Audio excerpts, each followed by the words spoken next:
제가 좋아하는 시인 중에 정호승 씨라는 시인이 있는데요. 그분이 쓴 시 중에 지푸라기라는 시가 있습니다. 제가 잠깐 읽어드릴게요. 나는 길가에 버려져 있는 게 아니다. 먼지를 일으키며 바람 따라 떠도는 게 아니다. 지푸라기라도 잡고 싶은 당신을 오직 기다릴 뿐이다. 내일도 슬퍼하고 오늘도 슬퍼하는 인생은 언제 어디서나 다시 시작할 수 없다고, 오늘이 인생의 마지막이라고 길바닥에 주저앉아 우는 당신이 지푸라기라도 잡고 다시 일어서길 기다릴 뿐이다. 말씀도 아닌데 아멘 하시네.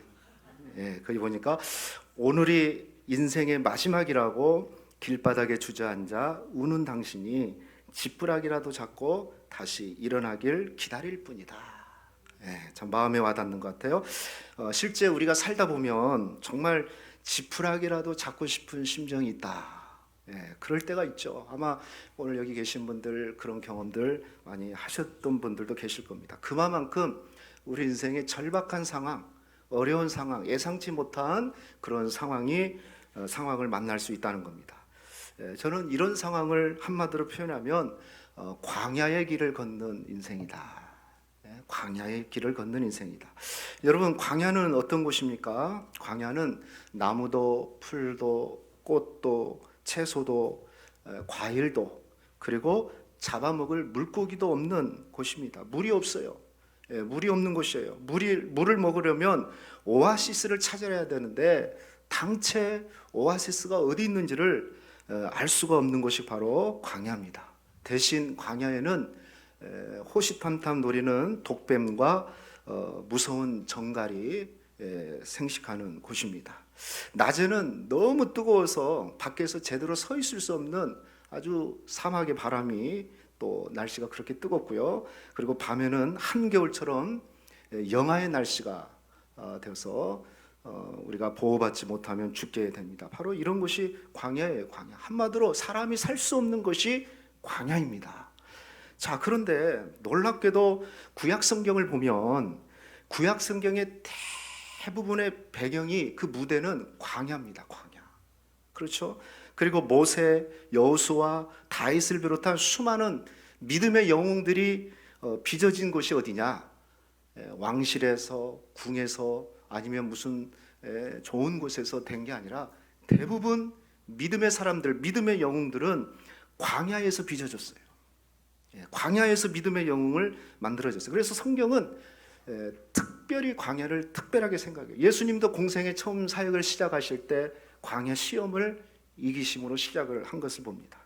자, 오늘 우리가 읽은 신명기 8장을 읽었는데요. 신명기는 어떤 책이냐? 원래 신명기라는 그 뜻이 뭐냐면 말씀들 혹은 두 번째 율법, 우리가 내이기, 출애굽기 말씀 율법이 있는데 다시 한번 주는 말씀이 바로 신명기예요. 그래서 모세 오경의 마지막 책, 다시 말하면 모세 오경을 결론을 장식하는 책이 바로 신명기인데요. 특별히 모세가 출애굽 이후에 이스라엘 백성들이 40년 동안 광야 생활을 했습니다. 그리고 그 광야 생활에서 광야의 그 1세대, 출애굽 세대들은 광야에서 다 죽었어요. 그들의 불신앙 때문에 다 죽게 되고, 이제 그 광야에서 태어난 2세대들을 데리고 마지막 가나안을 바라보면서 그 2세대들에게 가나안에 들어가면 너희가 어떻게 살아야 된다는 것을 지금 교훈하기 위해서 다시 광야 생활을 기억하고 광야 생활이 어땠는가를 생각하게끔 하는 고별 설교, 유언의 메시지가 이 신명기 전체입니다. 그래서 신명기 전체는 모세의 설교입니다. 마지막 설교, 가나안 입성을 앞둔 신세대들에게 전하는 그 설교예요. 그래서 그 중에서도 오늘 본문 신명기 8장은요, 그 신명기 전체를 압축하고 있는 그런 말씀이 바로 신명기 8장이라고 할 수 있습니다. 다시 말하면 광야 40년을 되돌아보면서 가나안에 들어가기 전에 교훈을 주고자 하는 말씀이 바로 신명기 말씀인 거죠. 우리 하나님은 이스라엘 백성들이 가나안에 들어가기 전에 지난날의 광야 생활을 다시 생각하고 바르게 해석하기를 원했던 겁니다. 그래서 모세가 이 율법을 다시 설교하는 말씀이 이 신명기인데요. 2절 말씀 한번 보십시오. 내 하나님 여호와께서 40년 동안에 내가 광야의 길을 걷게 하신 것을 기억하라. 기억하라. 내 하나님 여호와께서 이 40년 동안에 내게 광야의 길을 걷게 하신 것을 기억하라고 했어요. 그러니까 광야의 길을 가나안에 입성하기 전에 광야에서 어떤 일이 있었고 그 광야의 교훈을 다시 새겨보라는 겁니다. 여러분, 가나안은 축복의 땅이죠. 약속의 땅입니다. 여러분, 우리가 살아보면요, 축복을 받는 것보다 또 그만큼 중요한 것이 뭐냐면 받은 축복을 잘 관리하고 유지하는 것도 중요해요. 축복은 많이 받았는데 그 축복을 어떻게 관리하고 어떻게 유지할까를 몰라서 도리어 그 축복이 해가 되는 경우가 많이 있습니다. 그래서 하나님은 광야의 생활을 되새기면서 기억하게 하면서 어떻게 하면 가나안 땅에서 그 축복을 누릴 건가를 가르쳐 주고자 하신 겁니다. 이스라엘 백성들은 그래서 이 광야를 통해서 다시 한번 뭔가를 깨우쳐 주고 싶은 거죠. 그래서 어떤 이는 광야는 그냥 광야가 아니고 새로운 것을 되새겨주는, 율법을 되새겨주는 학교다. 그래서 광야 학교라는 말을 쓰기도 하고요.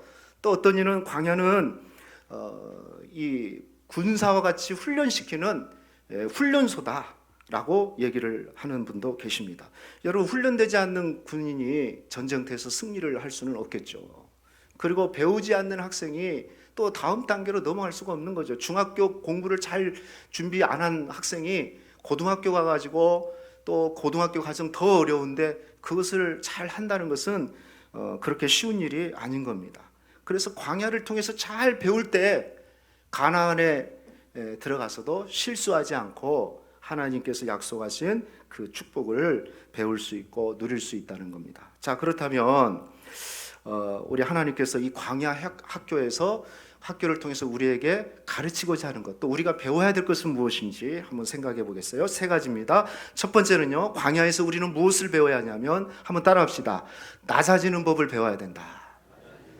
낮아지는 법을 배워야 돼요. 2절, 3절 다시 한번 보십시오. 내 하나님 여호와께서 이 40년 동안에 내게 광야길을 걷게 하신 것을 기억하라. 이는 너를 어떻게 하시고 낮추시며 너를 시험하사, 3절, 너를 낮추시며 너를 줄이게 하시며 그랬어요. 여기 두 구절에 너를 낮추시고 시험했다.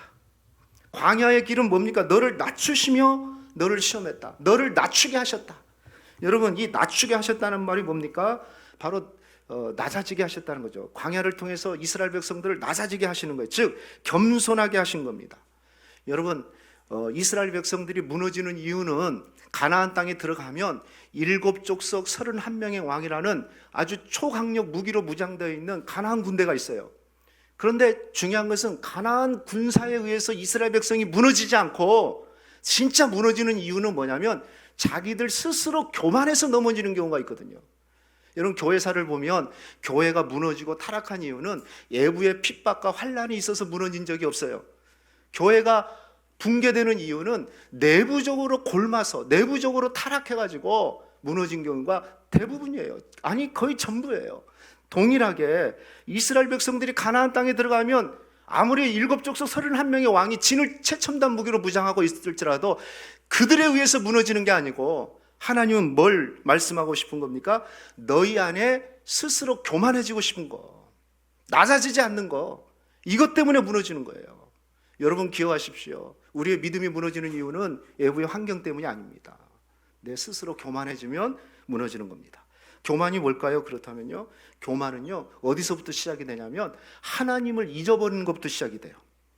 출애굽하고 광야에서 하나님은 만나와 메추라기를 통해서 먹이시고 물이 없을 때 반석에서 물을 내시고, 그리고 늘 40년 동안 헤이지 않는 옷과 신을 주면서 끊임없이 하나님은 공급해 주셨어요.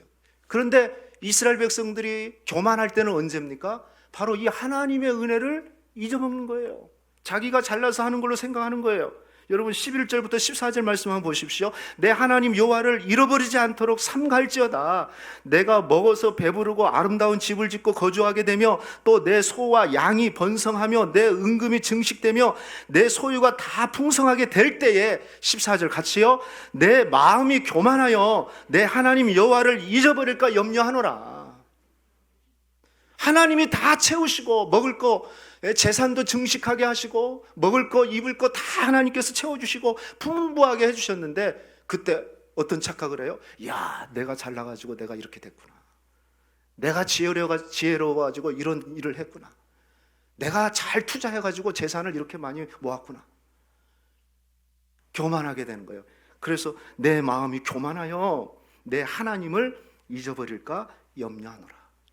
광야를 통해서 하나님이 주시는 것은 교만함을 내려놓게 하는 겁니다. 그리고 철저하게 낮아지기를 원한 거예요.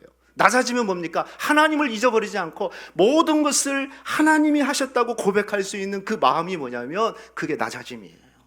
그게 겸손이에요. 여러분, 은혜를 잊어먹으면, 은혜를 망각하면 그때부터 교만이 옵니다. 교만이 오면 답은 뻔합니다. 결과는 뻔해요. 망할 수밖에 없어요. 잠언 16장 18절 말씀, 교만은 패망의 선봉이요 거만한 마음은 넘어짐의 앞잡이니라. 제가 늘 말씀드리죠. 교만한 사람은 내버려 두면 된다고요. 그냥 스스로 넘어지니까. 왜? 교만은 패망의 선봉이라고 그랬어요. 그래서 우리는 형통할 때도 우리는 하나님의 은혜라는 것을 고백할 수 있어야 되고, 또 어려움이 있을 때도 우리는 그래도 하나님 계획이 있고 우리는 그 중에 더욱더 겸손해야 돼요. 전도서 7장 14절 말씀해 보니까 형통한 날에는 기뻐하고 공고한 날에는 뭐 하라고 그랬습니까? 되돌아보아라. 좋죠. 좋은 날에는 우리가 기뻐하는 거 당연한 겁니다. 그렇다면 공고한 날이 우리 인생 가운데 있어요. 이것이 항상 병행되거든요. 좋은 날만 있지 않아요. 그러면 공고한 날은 뭐 해야 됩니까? 되돌아봐야 돼요. 뒤를 돌아봐야 돼요. 무슨 말씀일까요? 하나님의 은혜를 내가 망각하고 살았지는 않았는지, 내가 정말 하나님의 뜻 가운데 살아가고 있는지 우리 스스로를 한번 체크하고 점검할 수 있어야 됩니다.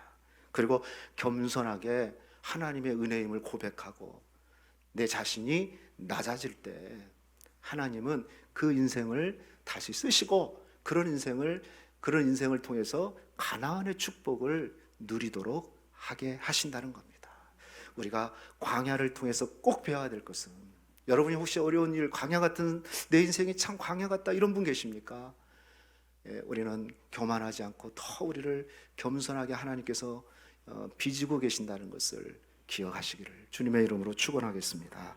두 번째, 우리가 또 광야에서 배워야 될 것은 말씀 순종하는 법을 배워야 합니다. 광야는 말씀 순종하는 법을 배워야 돼. 자, 2절 말씀 다시 한번 봅시다.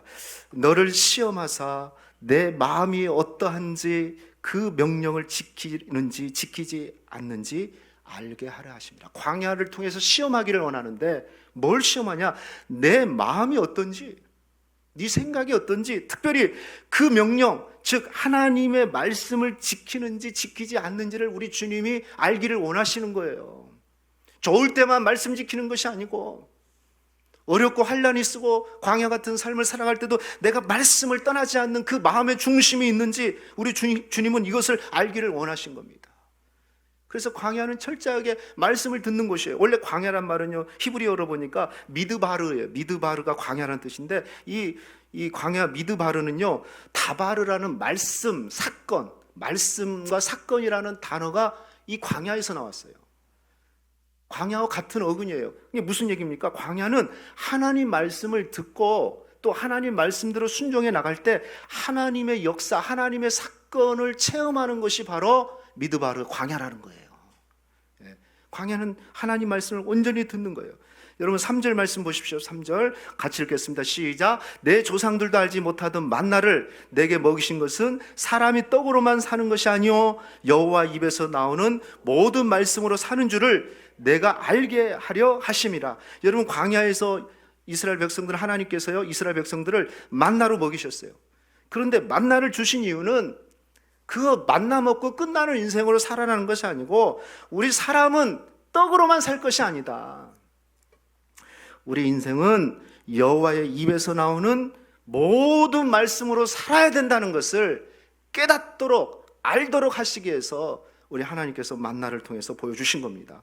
사랑하는 성도 여러분, 하나님은 40년 광야 생활 이스라엘 백성들에게 하루도 빼지 않고요, 매일 아침마다 새벽마다 만나를 허락해 주셨어요. 그래서 이스라엘 백성들은 그 만나를 먹고 살았습니다. 그러나 주님이 진짜 원하는 건 뭐냐면, 야, 이거 하루 먹고 하루 산다, 이런 인생이 아니라 우리가 이 만나로만 살 것이 아니고, 만나는 만후인데요, 이게 뭐냐 이건데요, 만나로만 살 게 아니고 하나님 말씀으로 살아야 된다는 것을 알기를 원하셨던 거예요. 그래서 하루라도 만나를 먹지 못하면 죽는 것처럼 우리 광야 같은 우리 인생, 이 세상을 살아갈 때 우리는 하루라도 말씀을 먹지 않으면, 영혼의 양식인 하나님 말씀을 먹지 않으면 우리는 죽고 아니면 병들 수 있다는 것을 우리가 깨닫기를 원하는 거죠. 여러분, 출애굽기 13장 말씀에 보면 이스라엘 백성들이 홍해를 지난 이후에 이제 신광야로 들어가게 됩니다. 자, 거기 가면서 하나님은 뭘 내려주시냐면 만나를 내려주셔요. 메추라기를 내려주셔요. 근데 특별히 만나는요, 어떻게 거둘 수 있냐면 하루에 가족 수대로 먹을 만큼만 딱 거두게 되어 있어요. 욕심이 내가지고 조금 더 거뒀어요. 아침까지 더 버리면 다음날 보면 벌레가 생기고 썩어버리게 돼요. 매일매일 하루에 먹을 만큼만 그 양식을 거둘 때 유효하게 된 거예요. 그리고 마지막 6일째 안식일 전에는 이틀, 다음날 안식일이기 때문에 만나를 내리지 않아요. 그때는 딱 2배로 걷어서 안식일까지 지내게끔 한 겁니다. 여러분, 이게 무슨 얘기일까요? 우리의 영혼의 양식은요, 매일매일 먹어야 되는 줄로 믿습니다. 그죠? 만나는 매일매일 먹어야 돼요. 그것처럼 하나님 말씀도 우리는 매일 먹어야 돼요. 일주일에 한 번 먹고 살 수가 없는 거예요. 여러분, 혹시 여러분 밥 일주일에 한 번 먹고 사시는 분 계세요? 아무도 없을 겁니다.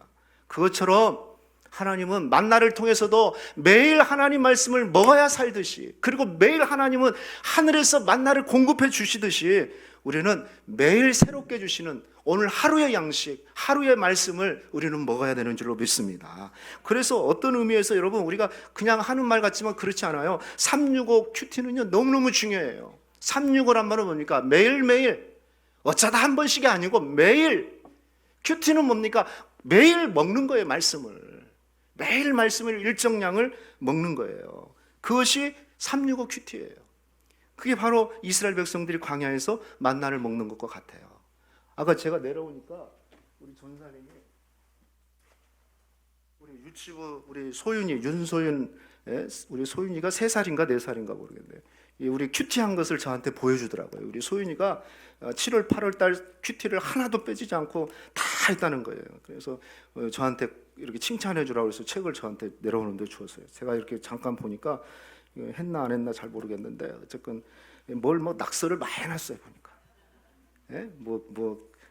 그려놓고 색을 칠해놓고 뭘 이렇게 해놨어요. 여기 그림도 있고 또 큰 글씨가 있어서요, 만약에 매일매일 말씀이 노출되어질 때 어떻게 될까요? 그들 심령에 하나님 말씀이 각인되지 않겠습니까? 여러분, 우리가 왜 큐티가 중요합니까? 365 왜 큐티입니까? 날마다 이 양식을 먹지 않으면 살 수 없기 때문에. 목사님, 저는 날마다 큐티 안 해도 잘 사는데요. 상당히 병원을 가보셔야 될 뿐이에요. 진짜 하나님께 진찰을 받아보셔야 돼요. 정상인지 아닌지 모르는 거죠. 우리는 매일 큐티 하셔야 돼요. 매일 말씀을 먹어야 돼요. 그게 광야 생활 만나를 통해서 우리에게 하나님께서 보여주고 싶은 메시지인 거예요.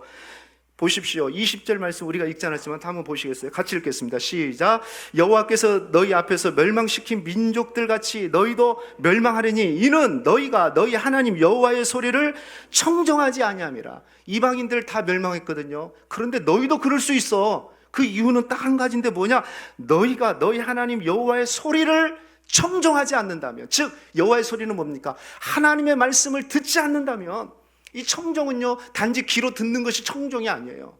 청정은 완전히 듣고 그것이 내 몸에 육화되어져서 그리고 내 삶으로 그대로 살아내는 데까지 가는 것이 그게 청정이에요. 청정. 그냥 오늘 여기서 설교 한 편 듣고 가는, 연설 하나 듣듯이 듣는 그런 듣는 게 아닌 거예요. 그런데 이스라엘 백성들에게도 경고합니다. 너희가 말씀을 듣지 않으면 너희도 이방 나라 멸망하는 것처럼 너희도 멸망할 수 있다. 그래서 광야에서는 여러분 우리가 해야 될 일이 다른 게 없어요. 하나님의 음성을 듣는 거, 하나님의 말씀을 듣고 그 말씀대로 순종하는 겁니다. 그런데 놀라운 것은요, 우리가 하나님 말씀은 평안하고 형통할 때는 잘 안 들려요. 여러분이 말씀을 잘 안 듣는 것은 1차적으로 평안하구나 이렇게 제가 판단하면 돼요. 근데 막 눈이 살아있고 살아있는 분들은요, 이게 아까 지푸라기 하나라도 잡아야 돼요. 지푸라기라도 잡고 싶은 마음이 있어요. 말씀 한 절 잡고 위로받고 말씀으로 힘을 얻고 싶은 마음이 있는 거예요.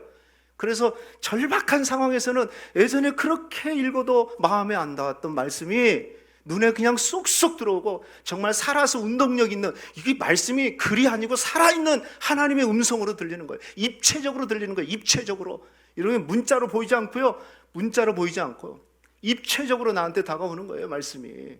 여러분, 그게 하나님이 살아있는 말씀 아니겠어요? 그래서 우리는 광야에서 해야 될 일은 뭐냐? 내가 참 고달프다, 내 인생에. 그럴 때 여러분 다른 거 없어요. 다 세상의 소리는 귀를 좀 막고, 따라합시다. 세상의 소리는 귀를 막고 하나님의 소리는 귀를 열자.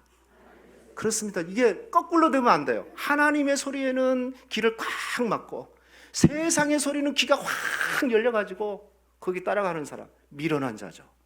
지혜롭지 못한 거죠. 정말 지혜로운 사람, 믿음의 사람은 어떤 사람입니까? 세상의 소리는 조금만 듣고 하나님의 소리는 확 듣기 위해서 귀를 열어서 하나님의 소리를 듣는. 그래서 광야는 왜 축복입니까? 하나님의 음성을 들을 수 있는 절호의 찬스입니다. 광야에서는 선명하게 하나님 말씀이 들려요. 할렐루야. 여러분, 하나님의 말씀을 듣고 순종하는 저와 여러분 되시기를 주님의 이름으로 축원합니다. 한 절 한 절의 말씀을 그냥 흘러보내지 마세요. 성경의 한 절 한 절 말씀 생명 걸고 그 말씀 붙들고 내가 살아야겠다, 이 믿음 가지고 갈 때 하나님은 그 영혼을 붙드시고 광야를 통과해내고 가나안의 축복을 누리도록 하나님이 허락하실 겁니다. 이런 은혜가 있기를 축복합니다. 마지막 세 번째, 광야를 통해서 우리가 배워야 될 것은 하나님만 의지하는 법을 배워야 된다. 광야에서는 하나님을 의지하는 법을 배워야 돼요. 여러분, 광야는 앞에서 말씀드렸는데도 아무것도 없다고 그랬어요. 뜨거운 햇빛과 살인적인 사막의 바람 외에는 아무것도 없어요. 먹을 것, 입을 것, 마실 것이 없습니다. 무슨 얘기입니까? 사람이 사는데 가장 필요한 기본 조건이 광야에는 전혀 없어요. 사람이 살 수 없는 곳이 바로 광야인 겁니다. 그런데 여러분, 놀랍지 않습니까? 이스라엘 백성은 그 광야에서 40년을 버텨내고 40년을 살아냈어요. 우리는 단 하루도 살 수 없는 곳이었는데, 아니 단 1시간도 살 수 없는 곳이거든요. 그런데 이스라엘 백성들은 40년 동안 살았어요. 이게 어떻게 가능했을까요?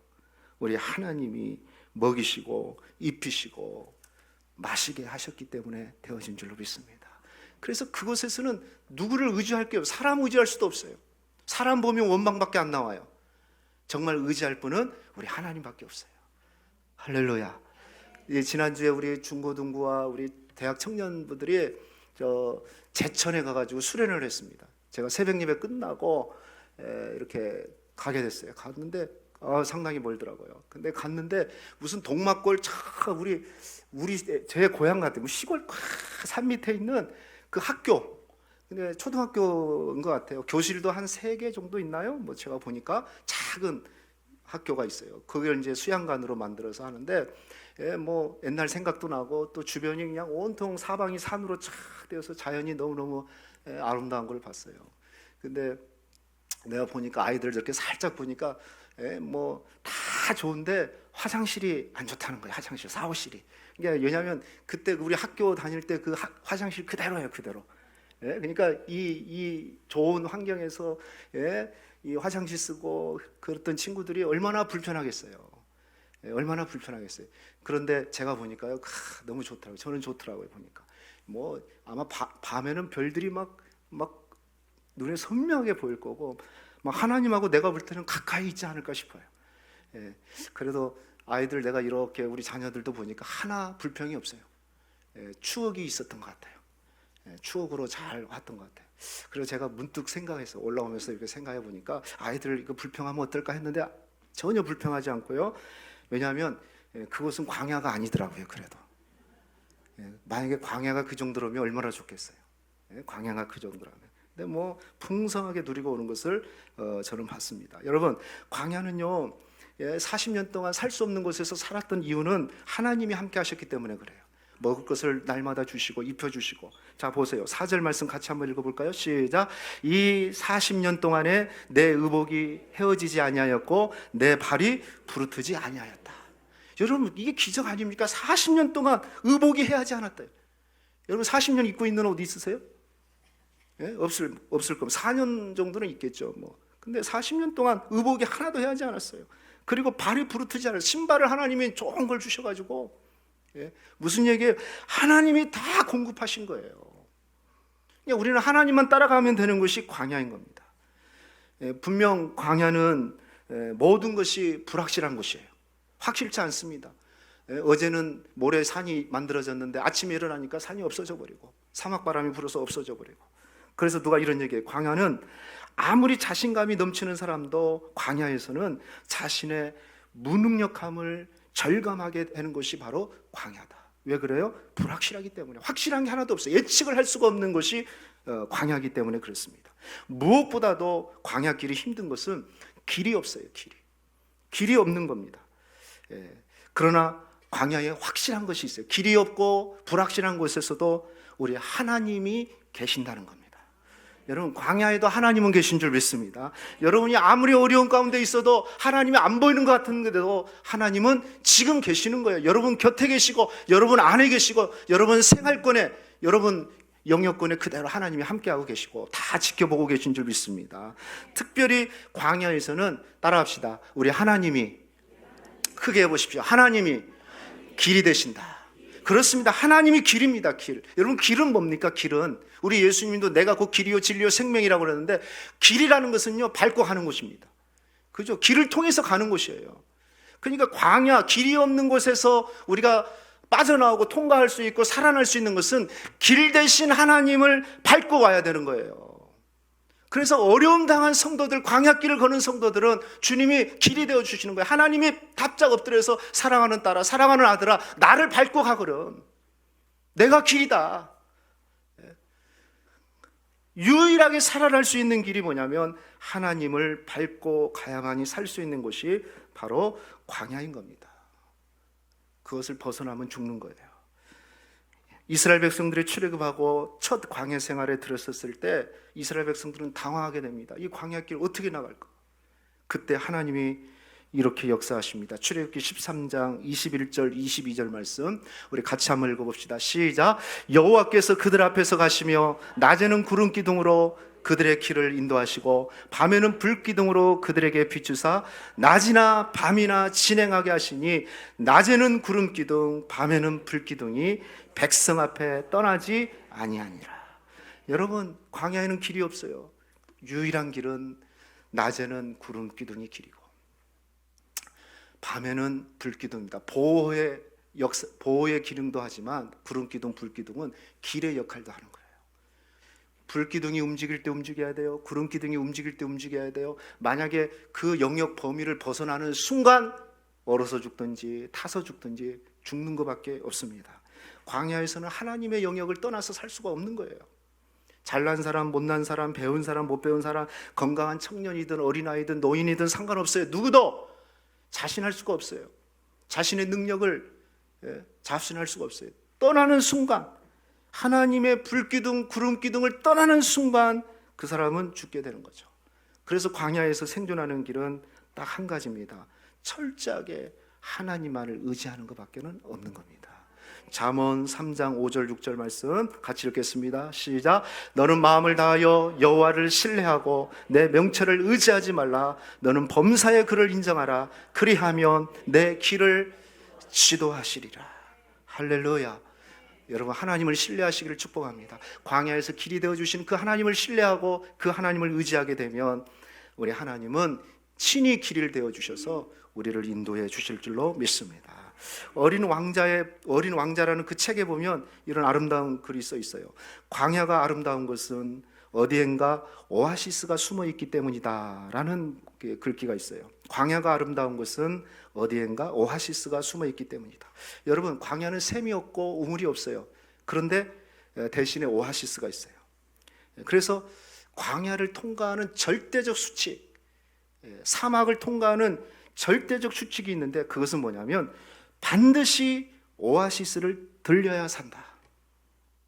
오아시스를 들려야 산다는 거예요. 이에 관한 제가 광야에 살다라는 짤막한 글을 제가 한번 읽어드려 볼게요. 한번 들어보십시오. 사막에 길이 없는 것 같지만 사막에도 길이 있다. 사막의 지도는 거미줄처럼 연결되어 있다. 그런데 지름길로 다 있지 않고 왜 돌아가게 되어 있는 것일까? 오아시스를 들렸다 가도록 길이 나 있기 때문이다. 사막의 길은 오아시스와 오아시스를 연결하는 길이다. 어디로 가든 오아시스를 들렸다 가야 사막을 무사히 통과할 수 있다. 오아시스를 들렸다 가는 사람은 무사히 광야를 통과해서 가나안 땅에 들어가지만, 그렇지 않는 사람은 광야의 무덤을 만들게 된다. 광야를 지날 때는 서두르면 안 된다. 더 빨리 목적지에 도달하겠다고 마음을 조급하게 먹어서도 안 된다. 서두른다고 해서 빨리 지나갈 수 있는 것도 아니다. 오아시스를 더 많이 들리는 사람이, 오아시스를 더 오래 머무는 사람이 더 빨리 광야를 통과할 수 있다. 우리 인생의 오아시스가 되는 교회에 와서 예수님으로부터 생수를 받아 마셔야 한다. 할렐루야. 여러분, 사막의 지도는 오아시스와 오아시스가 연결되어 있어요. 여러분, 급하다고 빠르다고 조급하다고 해서 여러분 그냥 지나가면 안 돼요. 그러면 100% 죽는 겁니다. 그러면 지금의 우리 인생의 오아시스는 뭡니까? 오늘 여기 얘기한 대로 우리 인생의 오아시스가 되는 교회에 와서 생수의 근원자 되신 예수 그리스도로부터 말씀의 생수, 은혜의 생수, 성령의 생수를 마시고 힘을 얻어서 다시 광야 같은 세상, 월요일부터 우리는 어떻게 해요? 토요일까지 살아낼 수 있는 힘을 얻을 수 있는 겁니다. 이런 의미에서 주일은 어떤 시간이냐? 오아시스를 들리는 시간이에요. 사막을 걷는 사람들이 오아시스를 들리는 사람이에요. 급하다고 해서 조금 더 벌기 위해서 좀 더 중요한 일이 있다고 해서 오아시스를 빠져먹고 가게 되면, 그것이 한두 번, 세 번, 네 번 그러다 보면 그 사람은 사망의 길에서 무덤으로 발견될 확률이 많다는 겁니다. 죄 얘기가 아니지 않습니까? 여러분, 급하고 바쁠수록 우리는 오아시스를 들으셔야 됩니다. 그 오아시스는 주일입니다. 주일에 와서 우리에게 생수의 근원 되시는 주님으로부터 은혜의 생수를 마시길 축복합니다. 말씀의 생수를 마셔야 돼요. 성령의 생수를 마셔서 광야 같은 세상을 우리가 힘있게 한 주간 살아내야 되는 줄로 믿습니다. 철저하게 우리 하나님 의지하면서 오아시스 되신 주님을 의지하시길 축복하겠습니다. 자, 말씀 맺겠습니다. 아까 제가 말씀을 서론에서 시작할 때 지푸라기시로 시작했는데, 다시 한번 제가 지푸라기시 생략한 부분까지 한번 읽어볼게요. 한번 보십시오. 처음부터 제가 다시 읽어볼게요. 나는 길가에 버려져 있는 게 아니다. 먼지를 일으키며 바람 따라 떠도는 게 아니다. 지푸라기라도 잡고 싶은 당신을 오직 기다릴 뿐이다. 내일도 슬퍼하고 오늘도 슬퍼하는 인생은 언제나 어디서나 다시 시작할 수 없다고, 오늘이 인생의 마지막이라고 길바닥에 주저앉아 우는 당신이 지푸라기라도 잡고 다시 일어서길 기다릴 뿐이다. 자, 뒤에 생략된 부분입니다. 우리 같이 한번 읽어볼까요? 시작. 물과 바람과 맑은 햇살과 새소리가 섞인 진흙이 되어 허물어진 당신의 집을 다시 짓는 단단한 흙벽돌이 되길 바랄 뿐이다. 여러분, 아주 하찮은 지푸라기도 꿈이 있는 거예요. 그냥 한 지푸라기로 끝나는 게 아니고, 누군가 절박한 인생에게 지푸라기라도 잡아서 좀 힘이 되어주길 원하는데, 거기서 끝나지 않고 뭐라고 그랬습니까? 허물어진 당신의 집을 다시 짓는 단단한 흙벽돌이 되어주길 원하는 거다. 이렇게 지푸라기도 여러분 그냥 끝나는 것이 아니에요. 꿈이 있는데, 하물며 하나님께서 십자가로 통해서 우리를 구원시켜 주신 주님께서 우리 인생을 광야의 길에서 끝나게 하시겠냐고요? 전혀 그렇지 않습니다. 광야는 끝이 아닙니다. 광야는 끝이 아니라 가나안이 끝이에요. 가나안을 들어가기 위한 통로에 불과한 거예요. 그래서 광야는 동굴이 아니라 터널인 겁니다. 끝이 있는 터널인 거예요. 그래서 그 터널을 통과하게 되면, 그 광야를 통과되면 좋은 것이 기다리고 있어요. 하나님이 계획하신 것이 기다리고 있는 줄로 믿습니다. 자, 성경 16절 말씀 읽어보십시오. 시작. 이는 다 너를 낮추시며 너를 시험하사 뭐라고 그랬어요? 마침내 내게 복을 주려 하심이라. 광야의 시험을 다 마치고 마침내, 같이 시작. 마침내 내게 복을 주려 하심이라. 광야가 끝이 아니고 광야를 지난 다음에 마침내 내게 복을 주려 하심이라. 여기 마침내는 뭐냐? 아리트라는 히브리어인데요. 이것은 끝, 결말, 그리고 놀라운 뜻이 있어요. 미래라는 뜻이 있어요. 미래. 예, 미래. 그러니까 끝은 내게 복이고 너의 결말은 복이다. 이렇게도 되는데요. 너의 미래는 복이 되게 하려 함이라. 할렐루야. 광야를 통해서 우리에게 하나님이 약속하신 것은 너의 미래는 복을 주시기를 원한 겁니다. 그것이 뭡니까? 바로 가나안입니다. 가나안. 여러분, 혹시나 정말 힘든, 왜 이렇게 고달픈 인생을 내가 살아가고 있는지 모르는 분 있습니까? 끝이 아닙니다. 여러분의 미래는, 여러분이 겸손하게 낮아지고 하나님 바라보시고 말씀 따라 하나님 의지하며 갈 때 여러분의 미래는 놀라운 하나님의 계획이 펼쳐져 있는 약속의 땅이라는 것을 기억하시고 힘내시고 살아내시기를 주님의 이름으로 축원하겠습니다. 자, 우리 다 일어나시겠습니다. 우리 기도 제목 한번 읽어볼까요? 기도 제목. 자, 제가 1 하면 읽으십시오. 1. 하나님, 광야를 통해 나의 모든 것이 하나님의 은혜임을 아는 겸손함과 낮아짐을 배우게 하소서. 2. 하나님, 광야를 통해 날마다 영혼의 양식인 하나님의 말씀을 먹고 하나님의 음성을 듣고 순종함을 배우게 하소서. 3. 하나님, 광야를 통해 길 대신 하나님과 동행하고 하나님과 의지하여 마침내 광야를 지나 약속의 땅에 이르게 하소서.